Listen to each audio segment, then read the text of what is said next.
Sometimes so happens that a righteous person is so unfortunate that his son or daughter or some of his sons or daughters go astray and do not follow the path of the parents. Now this is a very complex question because it is a question about generalities, and the situations change from place to place and family to family, and no single answer can be given as to the two real reasons behind that going astray of the offspring, having been born and provided the best of atmospheres. Now this changes.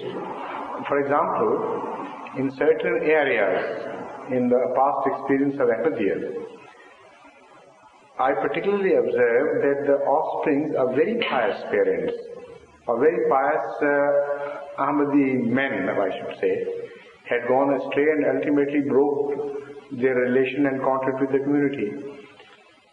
For example, it is applicable to Bengal, Bangladesh in particular.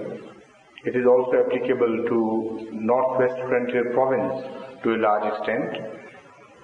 There was a time when very important and influential families had accepted Ahmadiyya, or their elders had accepted Ahmadiyya. And the Ahmadiyya spread like anything. It almost captured the imagination of the entire population, that is, the nobles among them, the leaders among them.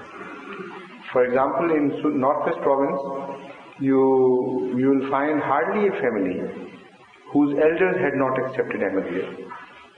But unfortunately, in most cases, if not all, of course not all, but in many cases, we found later on that the children became very much disinterested. Now, when I analyzed this situation through Khudam al-Ahmadiyya once, it was many years ago, I employed Khudam al-Ahmadiyya, Qaideen, etc. when I happened to be a Sadr, and I told them to investigate each case. Particularly, I wanted an answer to the question whether the mother of such families were also Ahmadis or non-Ahmadis. So I was surprised to find, but in fact I was half expecting it, that in each case the mother was non-Ahmadi.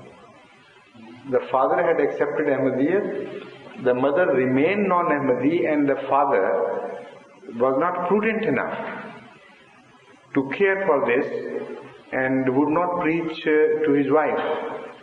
Now, that was my first impression, that how imprudent of him to have neglected the wife and ultimately to have lost the whole family.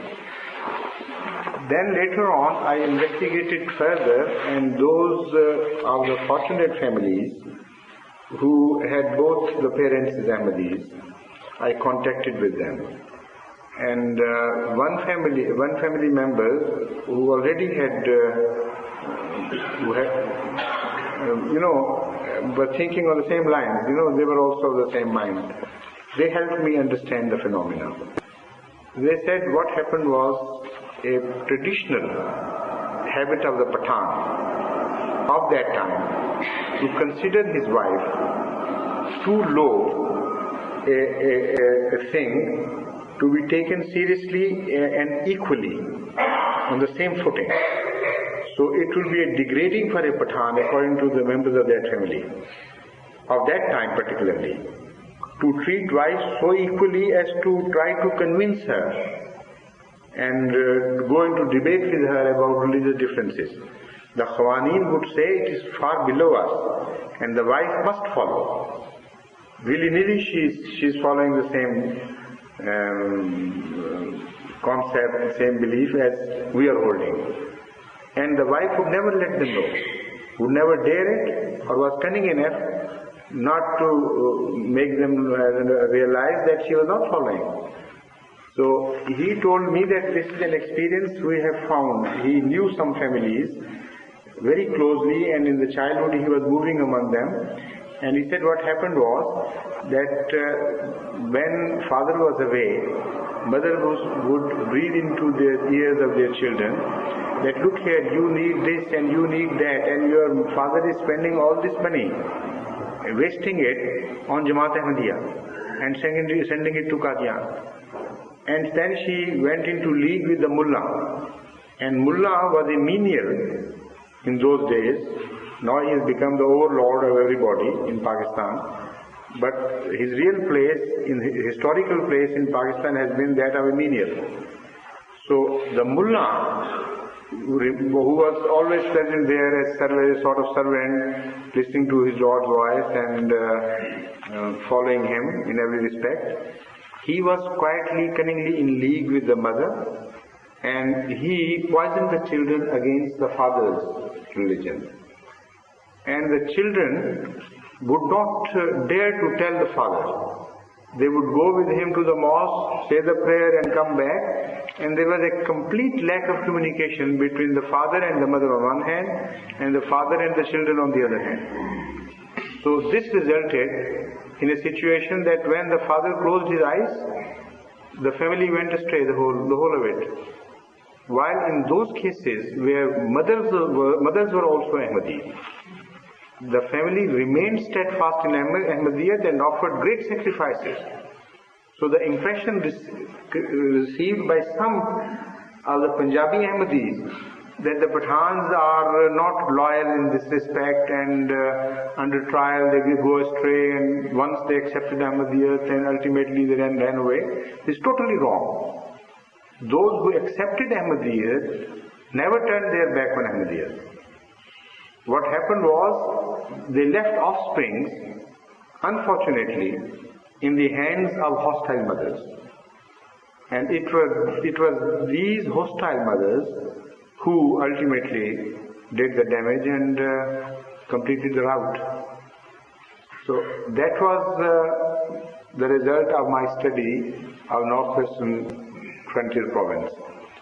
And ever since I have met and spoken on this subject, discussed it with various knowledgeable people from Northwest Frontier Province, and they bear me out that they also believe that this is the reason why it happened. Where both were together, both were pious and Ahmadis, committed Ahmadis, their children are very good Ahmadis. In second generation, even in third generation, they are quite faithful. In Bangladesh also, something like that happened. Not exactly on the same nature because they had different cultures. But this Chanda played a havoc in Bangladesh too. Once, for example, I spoke to, I'll tell you something very interesting. There was Deputy Ghulam Haider, a very devout Ahmadi of Bangladesh of early times, who was also a Musi. I tell you what happened to his family. Once I was traveling from Khulna to a port near Dhaka. In fact, it was from Khulna to, what's it called area close to? Narayanganj. Khulna to Narayanganj by steamer. And the American Council was also traveling by that steamer. So we happened to be together, so I started preaching to him and went into a very interesting discussion about Islam and Christianity. So there was a thorough gentleman, all tip-top, westernized gentleman, who was first sitting on the next table, then he started coming closer, listening to us, then, getting warmer and warmer. Ultimately, he requested me to be permitted to sit and participate. So I said, of course, you are most welcome. So after I finished the discussion, he said, now I want to introduce myself to you. I am the unfortunate son of Deputy Ghulam Haider. And the whole family had broken away from Ahmadiyyat. And this is the first time I am realizing and knowing what Ahmadiyyat is. Because as a quiet observer, as a neutral observer, I was listening to you, and when you were describing Islam as compared to Christianity, my heart leapt out for this Islam. And I thought, is this the Islam I have broken away with? Because I had introduced myself to be an Ahmadi right in the beginning. So he came back and then he contacted the mosque again. And in the remaining period, he introduced to me what had happened to his family. In that case as well, his father was a Musi and a very devout person. His mother was a very cunning non-Ahmadi. He told me, for instance, that she would tell us, some of us, to ask father for a motor bicycle. And he was a deputy of some sort, but not a very wealthy person, and he was not corrupt either. And also being a Musi, he had to pay 1/10 to the community. So he could not afford it. And she would even go beyond his means, creating demands among the children. And when that would be rejected, he told me that we would come to the mother, no, father says no. He said, see, this is what comes of becoming an Ahmadi. They are very treacherous people, these Ahmadis. They suck the money out like leeches, suck the blood of human beings, and they leave nothing for the poor children, and they are deprived of everything, and so on and so forth. So he said that we started getting reaction within us, developing reaction so strong that when the moment our father closed his eyes, we turned away from Ahmadiyyat and we did not pay anything by way of his will. With the result that he was not buried as a Musi. And when he told me that, he was almost crying. He said, now I feel deep guilty conscience. What we did to our father. But unfortunately, this is my story. So then I asked Maulvi Muhammad Sahib to further investigate, and his finding was exactly the same. That in most cases, it was a difference between the religious views of the mother and the father which created this unfortunate situation. So it is not only a theoretical or doctrinal difference which plays havoc sometimes with the children, but also a difference of levels of righteousness. Sometimes mothers are more righteous, and it is the fathers who have bad influence on the family. And it's a law of science that things must follow the path of least resistance, like electricity, like other forces of nature. If a path with less resistance is available, you will not follow a difficult path. You will automatically follow the path of least resistance.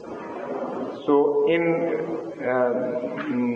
tarbiyah, in bringing up of the future generation, this is a very important factor which plays its role. If the father is less pious, less righteous and liberal, then the children would begin to follow the father's way and tend to be liberal, because it is to their own advantage. They enjoy life better and they think the mother is an orthodox something of old days. Let her be as she is, but follow the father, he is better in this respect. If it's the other way around, then they choose the mother as their model and they begin to follow the liberal mother. So there's so many factors involved. How can I answer your question to the full? Because the situations are so much and so many and varying that from family to family you'll have to analyze